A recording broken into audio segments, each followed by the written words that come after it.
বিচারপতি বুঝেছেন এর মধ্যে চরম দুর্নীতি আছে। আমরা এতদিন যেটা বলে আসছিলাম যে ভুয়োদের বার করা হোক, খুব খুশি অখুশির বিষয় নাই, মানে যেটা হওয়ার সেটাই হবে। যোগ্য বঞ্চিত চাকরি প্রার্থীরা এতদিন ধরে যারা বঞ্চিত হয়ে আসছিলেন, এতদিন ধরে তো তারাই এই আন্দোলন করছিলেন। কলকাতা হাইকোর্টের নির্দেশে ইতিমধ্যে 2016 সালে যে এসএসসি প্যানেল, সেই প্যানেল বাতিল হয়েছে এবং সেখানে জানা যাচ্ছে হাইকোর্ট সূত্রে খবর যে প্রায় 23,000-এর বেশি চাকরি প্রার্থীর চাকরি এক ধাক্কায় বাতিল করেছেন দেবাংশু বসাক সহ বিচারপতিদের ডিভিশন বেঞ্চ।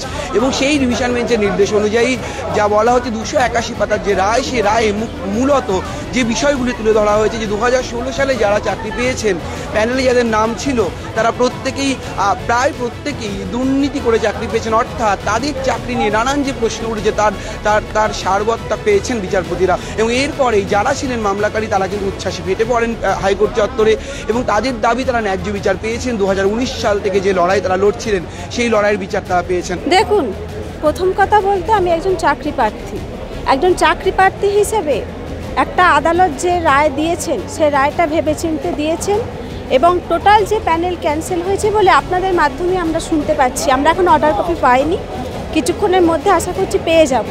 তো দেখতে পাচ্ছি 25,000 সামথিং টোটাল যে প্যানেল সেটা ক্যান্সেল হয়েছে।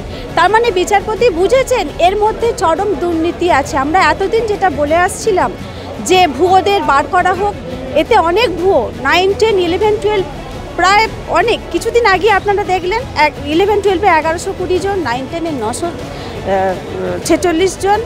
তো এই যে প্যানেল দীর্ঘদিন ধরে যে আমাদের এই লড়াই আন্দোলনের ফলে আমরা যে যদি এর পরবর্তীকালে যদি ভুয়োদের আমরা সত্যি যথার্থ বার করতে পারি, এটাই হচ্ছে আমাদের আরও অন্যতম জয় হবে। আমরা 2018 সাল থেকে লড়ছি।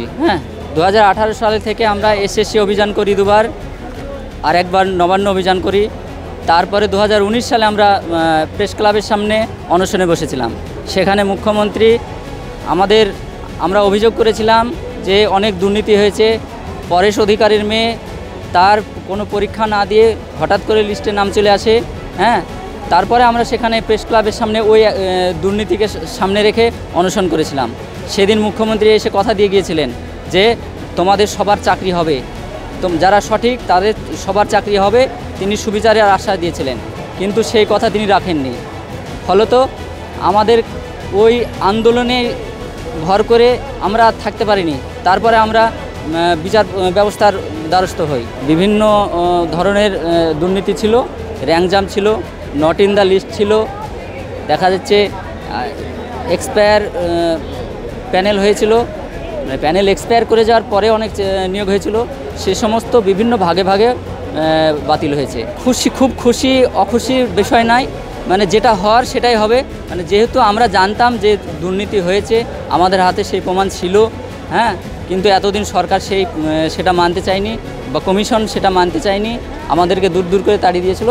সেটা আজকে কোর্ট তা প্রমাণ করলো। যদি যারা যোগ্য তারা পাবেন, যারা অযোগ্য তারা সেটা আদালত অর্ডারটা তো পুরোটা আপলোড হয়নি, অর্ডারটা তো পুরোটা করেননি। যে অংশগুলো পড়েছেন সেই অংশগুলো বললাম, মূলত অর্ডারটা আপলোড হয়ে গেলে পুরোটা জানা। দাদা, যারা চাকরি প্রার্থী এখানে আছেন এবং তারা আনন্দ পেয়েছেন, অর্ডারে কিছু আছে আলাদা? অবভিয়াসলি তারা এই যোগ্য বঞ্চিত চাকরি প্রার্থীরা এতদিন ধরে যারা বঞ্চিত হয়ে আসছিলেন, এতদিন ধরে তো তারাই এই আন্দোলন করছিলেন। সেই আন্দোলনের জয় হলো যোগ্য বঞ্চিত চাকরি প্রার্থীরা, যারা বলছিলেন এখানে আমরা বঞ্চিত হয়েছি, অযোগ্যরা চাকরি পেয়েছে, যাতে এদের কথা শোনা হচ্ছিল না, আজকে আদালত শুনেছে এবং নির্দেশ দিয়ে। না, বাতিলটা তো বটেই, কিন্তু নিয়োগটা? হ্যাঁ, অবভিয়াসলি তারা পাবেন, যারা যোগ্য তারা পাবেন, যারা অযোগ্য তারা 3 মাসের মধ্যে রিপোর্ট দিতে বলেছে। অর্থাৎ ক্যাবিনেটের তৈরি যে সুপার নিউমেরিক পোস্ট, সেটার বৈধতা নিয়েও কিন্তু যথেষ্ট প্রশ্ন চিহ্নের মুখে পড়লো এবং সেটাও কিন্তু সিবিআই তদন্ত। না, একদমই না, এটার মধ্যে চাকরি দিতে পারবে। চাকরি প্রার্থীদের কারো মুখে হাসি ফুটেছে, কেউ আবার হাওয়া করে কাঁদছেন বলে খবর। তাদের একটি দাবি, ন্যায্য বিচার তারা পেয়েছেন। 2018-19 সাল থেকে যে লড়াই, যে আইনি লড়াই, যে গান্ধী মূর্তির পাদদেশে তারা ধর্ণা চালাচ্ছিলেন, তার ন্যায্য বিচার আজ দিয়েছে আদালত। ক্যামেরায় ব্রতিন কুণ্ডুর সঙ্গে রমেন দাস, সংবাদ প্রতিদিন.in।